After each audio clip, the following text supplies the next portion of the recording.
DJI Mic Mini មានបងប្អូនមួយចំនួនក៏បានស្គាល់រួចមកហើយបាទវាមានតម្លៃជាង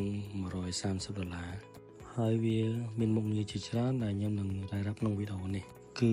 រូបរាងតូចស្រាលហើយជឿជាក់គុណភាពសំឡេងជាមួយនឹងគុណភាពខ្ពស់ហើយការបញ្ជូនសំឡេងពី receiver និង transmitter គឺមានដំណឹងច្បាស់លាស់មានន័យថាអាចជឿជាក់បានហើយវាអាចប្រើប្រាស់រហូតដល់48ម៉ោងឯណោះ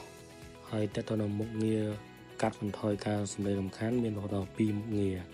strong ហើយនិង basic ហើយក៏វាមានមុខងារមួយទៀតហៅ DJI Osmo Audio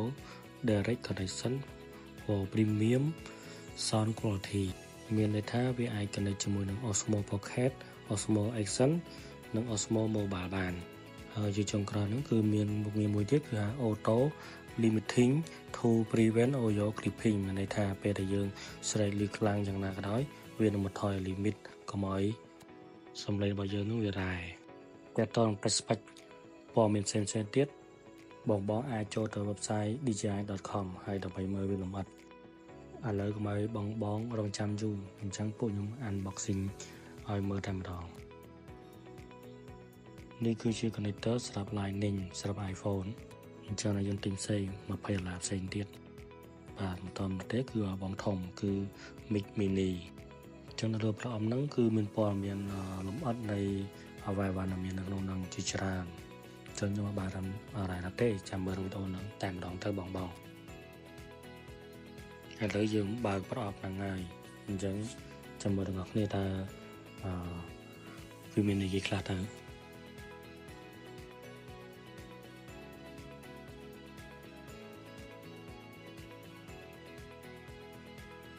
បាទចេញមកដំបូងគេគឺកាបូបហើយបន្តមកទៀតគឺសភៅណែនាំ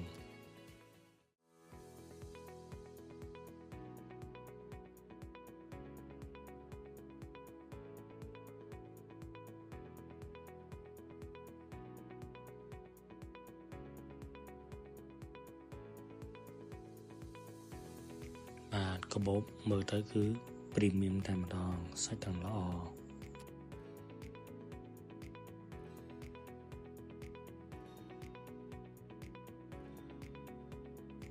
ឥឡូវយើងរូតចេញមកយើងឃើញនេះគឺជា wide screen ដែលមានពណ៌ប្រផេះហើយនិងពណ៌ខ្មៅយើងប្រើវាសម្រាប់បង្កាត់បន្ថយខ្យល់ចឹងហើយបន្តមកទៀតគឺខ្សែ USB Type C និងខ្សែ USB ទៅ A យើងប្រើសម្រាប់សាកថ្មបាទនេះគឺជាប្រអប់ដែលយើងអាចហៅថា charging case គឺសម្រាប់ case ដាក់មិចទាំងអស់សាកថ្មបានណាវាដើរតួនាទីដូចជា power bank អញ្ចឹងហើយ store mic របស់យើងទាំងពីរហើយនឹងtransmitter